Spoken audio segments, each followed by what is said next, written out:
a nation and the people on the move, keeping you up to date. Belmopan Weekly. Tonight on Belmopan Weekly, the Prime Minister announces the date for general elections, Placentia gets a new municipal peer, residents of the Old Northern Highway receive skills training, and Ministry of Natural Resources issues leases for Harmonyville. These and more top news stories. Good evening and thanks so much for being with us on this Thursday, the 2nd of February 2012. I am Carolyn Crawford. The wait is over as Prime Minister Honorable Dean Barrow announces that general elections will be held on March 7, 2012, the same day as municipal elections. Prime Minister Barrow has long hinted at an early general elections and laid all public anticipation to rest on Tuesday morning when he made this announcement. We want both to consolidate and to strike out in new directions. We are confident that we have done well and have deserved your trust. But as we prepare to change gears and accelerate speed, there is only one way to know for sure. And that is to come back to you, the people, for your approval. Prime Minister Barrow had a special request and a word of caution amidst all the fanfare.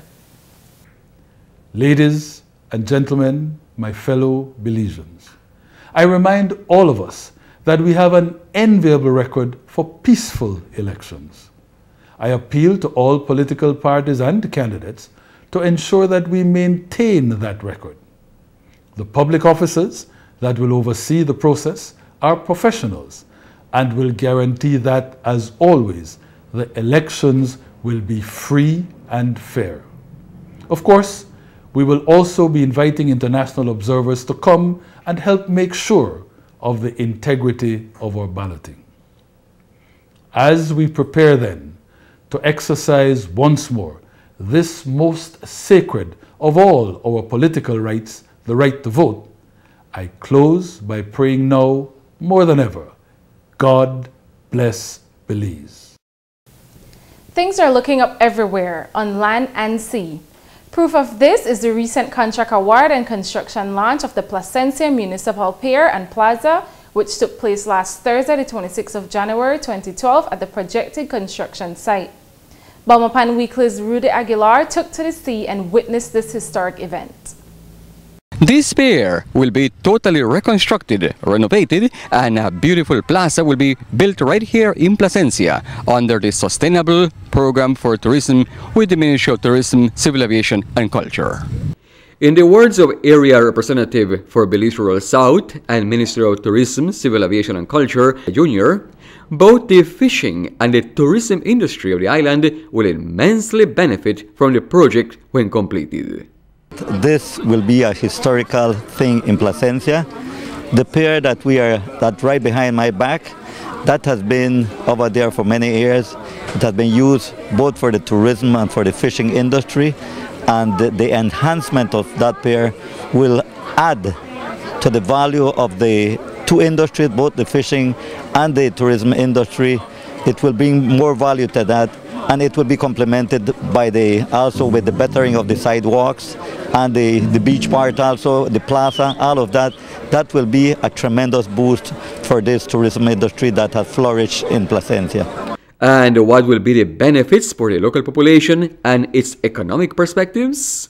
These projects are designed to enhance, one, the area where it is tourism mostly concentrated, and two, also to give more value to the area and to enhance also the tour guide industry and the tourism industry so that more tourists will want to come to this area. For his part, Honorable Melvin Halls, Minister of Transport, Communications and National Emergency Management, stressed on the importance of the pier and also urged the residents of Placentia to continue being competitive and innovative.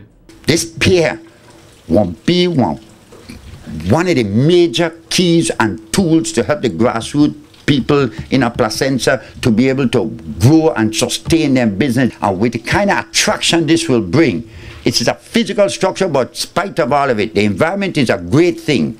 The ambience is great, but that cannot exist in isolation of physical structure that gives you the kind of environment and gives you the advantage and the tools to be competitive. And Placencia will always be competitive. Take advantage, struggle, fight, build it up so that you, after all these years, can reap the benefit of a proper, decent pair that can bring in the kind of clientele that you want. And I'm certainly hoping the contractor no one deprive any grassroots person there for a lead job. Okay, because lead ends come in handy. For Belmopan Weekly in Placencia, I am Rudy Aguilar. The construction of the Placencia Municipal Pier and Plaza falls within the Master Plan of Sustainable Tourism advocated by the Honorable Manuel Heredia, Minister of Tourism, Civil Aviation and Culture. Up next, more for top news stories. Stay with us.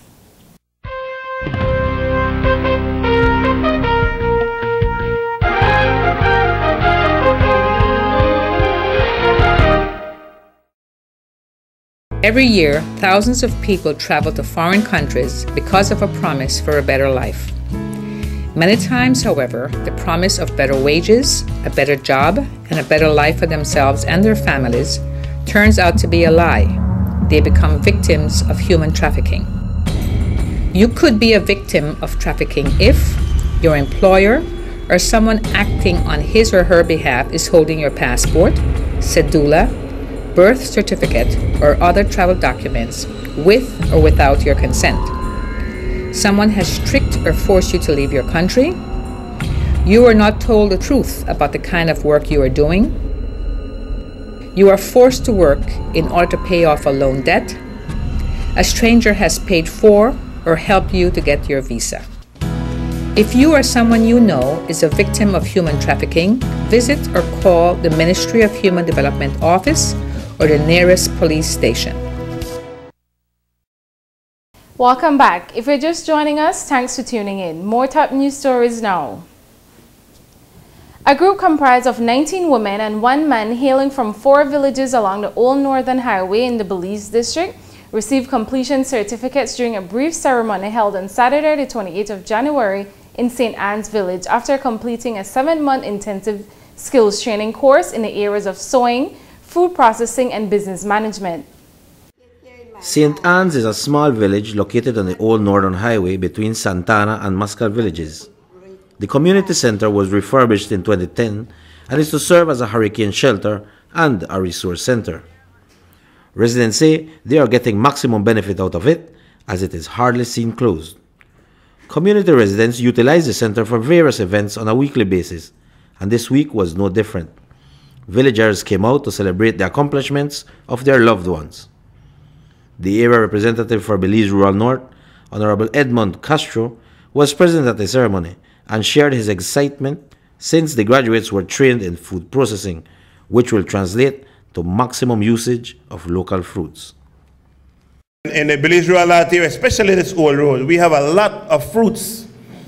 Every 3 months, we have an abundance of fruits of some kind, whether the pineapple, the mango, the soursop, the breadfruit, the pumpkin, the papaya, you name it, and Belize Old Road have it. So now we have trained people in our community that can go out there. I know I see no fruits to waste, my graduates, because I know no what to do with their fruits. And we will be able to package these products. The project aimed to empower the participants to earn an income in an area where cruise ship tourists visit the nearby archaeological site of Alton Ha on a weekly basis. It also means food security and poverty alleviation, not only for those who participated in the program, but for the communities they belong to as well. A product like this, nicely packaged, is not only catching for the eyes for us locals, but I am definitely sure you set up your booth outside. The tourists on their way to Alton Ha or from Alton Ha will be able to stop and buy product from Belize. Mr. Glenn Buckhalter, program organizer for Evangelical Credit Union, was a guest speaker at the event and emphasized the importance of projects like this one. He also called on everyone to be independent in empowering themselves. In Belize, we have every opportunity to succeed if we will develop a skill, find a product where there's a market, and push. Now, the minister has worked hard to bring this program, and he should. These gentlemen have worked hard to get the funding, and they should. The teacher have worked hard, and they should.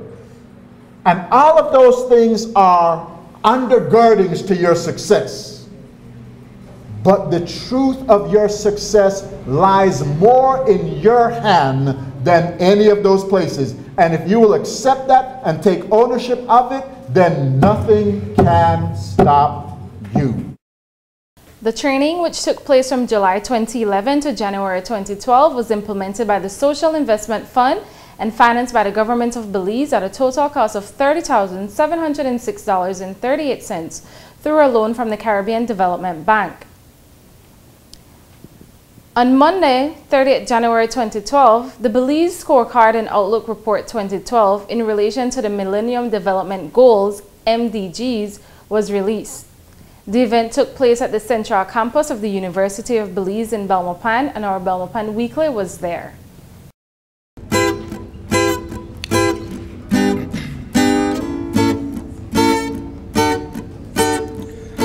I'm gonna battle it out. I'm going to fight this situation. I want to show them. Millennium Development Goals, or the MDGs, are 8 international development goals that all 193 United Nations member states and at least 23 international organizations have agreed to achieve by the year 2015. They include eradicating extreme poverty, reducing child mortality rates, fighting disease epidemics such as HIV and AIDS, and developing a global partnership for development. Belize, being one of the 193 United Nations who agreed to the MDGs, presented its scorecard for 2010. The Minister of Economic Development was present, along with many other officials and dignitaries. Despite the global economic crisis, Belize has weathered the storm. Our economy is again on the right track. Belize can achieve the Millennium Development Goals, and the government will spare no efforts in this respect. The success stories we can tell on the goals are many. Belize has made incredible progress in 1. Bringing down to zero maternal death, 2. Increasing access to primary education to boys and girls alike, 3. Halting the spread of HIV/AIDS, malaria, and TBC. The first goal is to eradicate extreme poverty and hunger. The fight against poverty, unemployment, and inequalities remains very high in the political agenda. The second goal is to achieve universal primary education.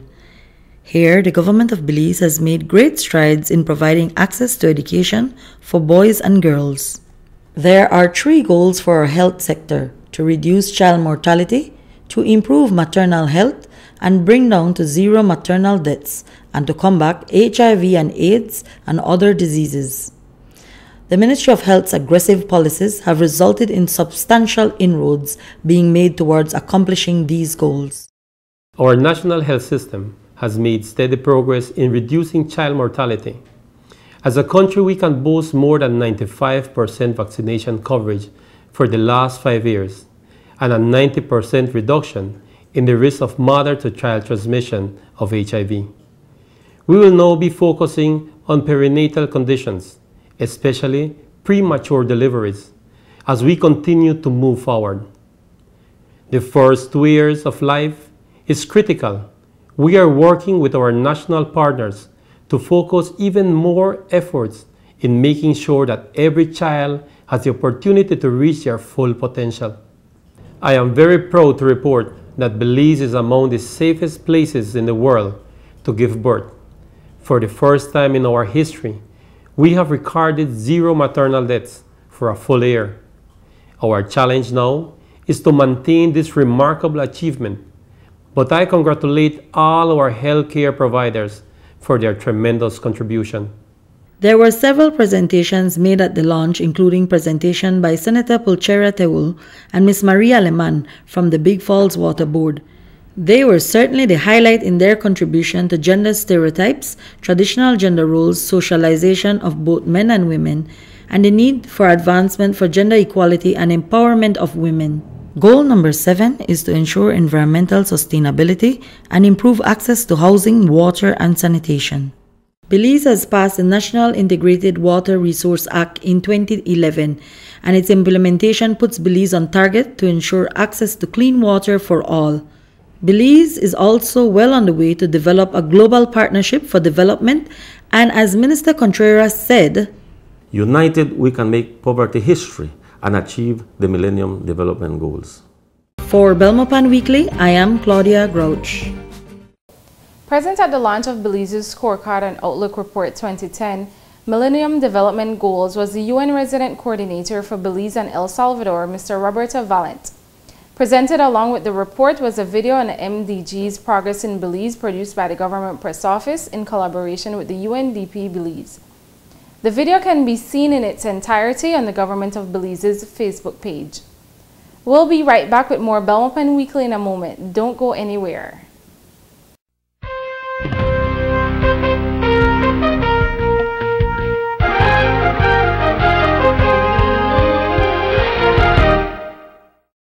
Hi neighbor, the way to do with the matches are so in the mind, man. You hear about dengue? Yes, ma'am, dengue in Central America, and it's on Belize already. It's a serious thing, you know, we have to clean up here. So madam, they tell me how a couple years ago at Belmopan, they had about 600 people who may get infected with dengue. I mean, here about a mosquito named Aedes aegypti or aegypti, something like that, but to tell the truth, I don't know what I'm talking about. Well, I can tell you how the thing is. The Aedes aegypti mosquito lay eggs where part water there. And that the water could be anywhere in your yard. In a drum tire, even in a coconut shell. And when a mosquito don't lay eggs, they come with a waggle, and then come with a waggle into full-blown mosquito. When the mosquito go bite somebody we're infected with dengue, and then it go bite healthy people, that's how the infection get passed. Well, yeah, me going clean to me because me no want to catch dengue. A message from the Ministry of Health and PAHO.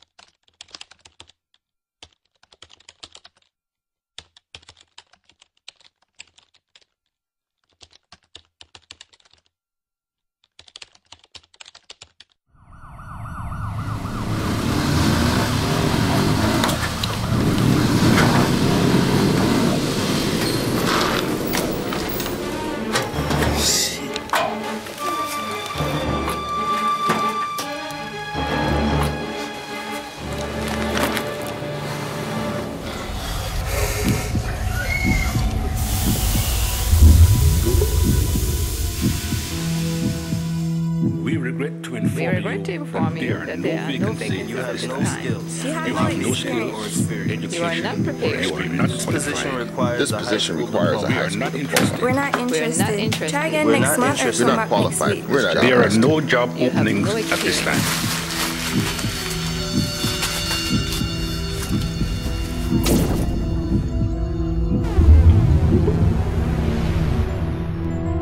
I'm sorry, but we cannot accept him back this year.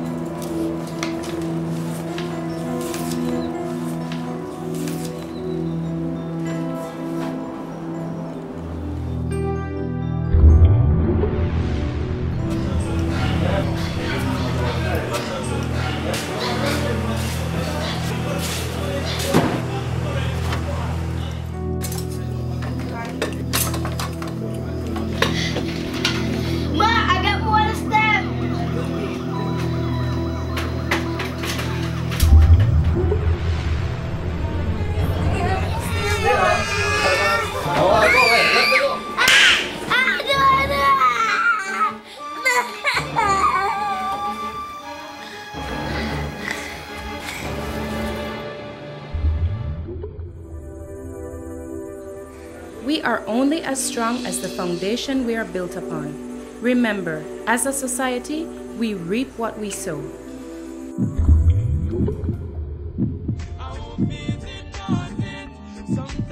However, it's never too late to engage our youths positively and support their dreams and aspirations.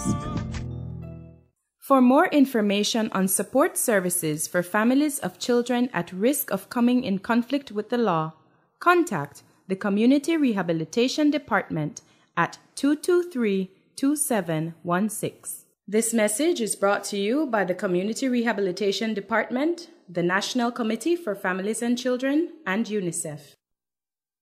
Tonight, there are approximately 200 more Happy Lot owners in the Cayo Central area alone. Once again, Area Representative for Cayo Central and Minister of Agriculture and Fisheries, Honorable Rene Montero, showed his heartfelt interest in the residents of his area, giving them the best gift that anyone can wish for. Today calls for celebration because today I am fulfilling yet another of my campaign promise to make house lots available to the residents of Santa Elena. It is my firm belief that every Belizean has a right to property, a right to proudly say, this is mine, I own this. It is a gratifying moment because today we are issuing 200 house lots to new landowners. I'm proud to be part of a government that keeps its promise. I'm proud to be part of a government that walks its talk.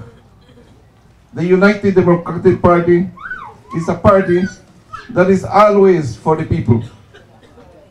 We are issuing a legal government document, and no one can come to you next month, next year, or the next 10 years, or at any point in the future, can someone come to you and say, they also have documents for your lot.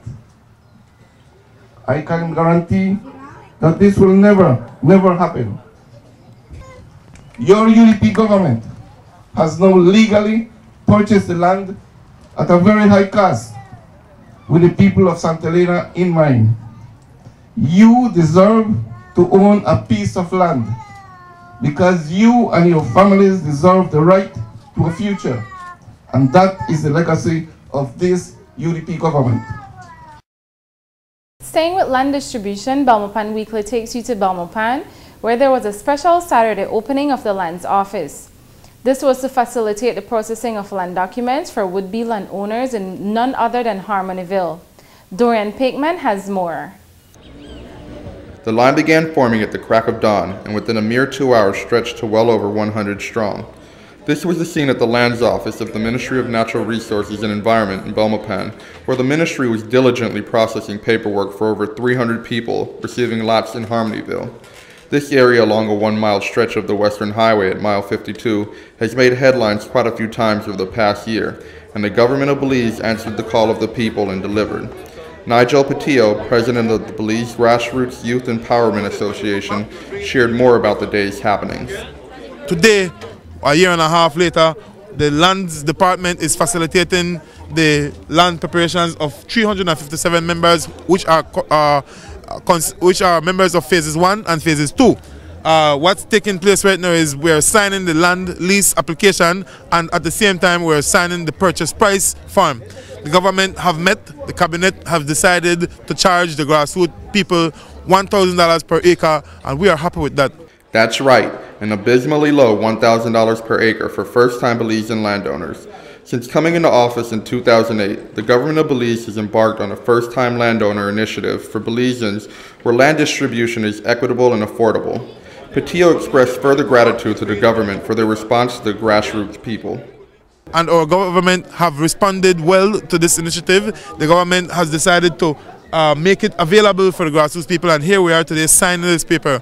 As the president of Big Year and as a member of the grassroots sector as well, I am hereby saying thanks to you, Mr. Dean Barrow, Mr. Gapi Vega, and the members of the cabinet, the government in a whole, for recognizing this initiative, for responding to the wills, the wants, and the demands of the grassroots people. We caught up with Jasid X Avila, who was there getting his own slice of Belize.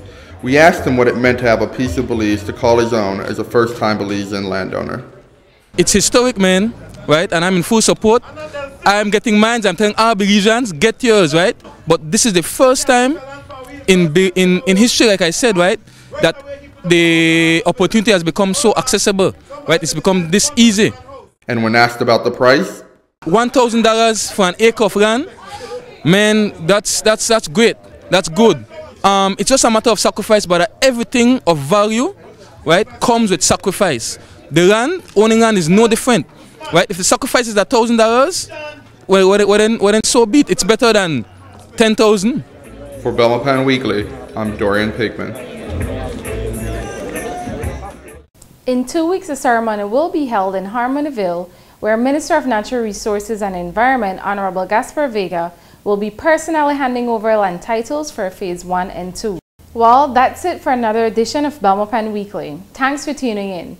If you want to provide feedback or send in your comments, please feel free to email us at production@pressoffice.gov.bz or visit our Facebook page and let us know what you think. We look forward to hearing from you. Until next time, have a great week. I'm Carolyn Crawford.